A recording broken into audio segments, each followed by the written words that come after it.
বিশ্বকাপের মঞ্চে এখন শুধু গোল আর জয়ের হিসাব নয়, আলোচনায় উঠে এসেছে আরও একটি প্রশ্ন। আর্জেন্টিনা কি সত্যিই পাচ্ছে বাড়তি সুবিধা?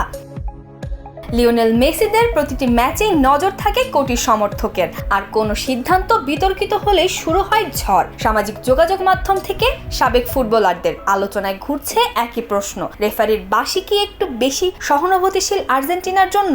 মিশরের বিপক্ষে জয় থেকেই শুরু হয় বিতর্ক।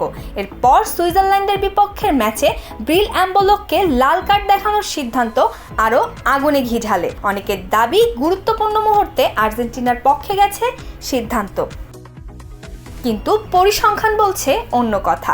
VAR এর ইতিবাচক সিদ্ধান্ত পাওয়ার তালিকায় আর্জেন্টিনা থাকলেও তারা একা নয়। এই তালিকার শীর্ষে রয়েছে মেক্সিকো, এরপর আর্জেন্টিনা। তবে একটি বিষয় নজর কাটছে, এখন পর্যন্ত আর্জেন্টিনার বিপক্ষে VAR এর কোনো সিদ্ধান্ত যায়নি। এ কারণেই প্রশ্ন আরও জোরালো হচ্ছে। কিন্তু সত্যিই কি পক্ষপাত, নাকি বড় দলের প্রতি বাড়তি নজরের ফল? বিশ্বকাপের ইতিহাসে বিতর্ক নতুন নয়।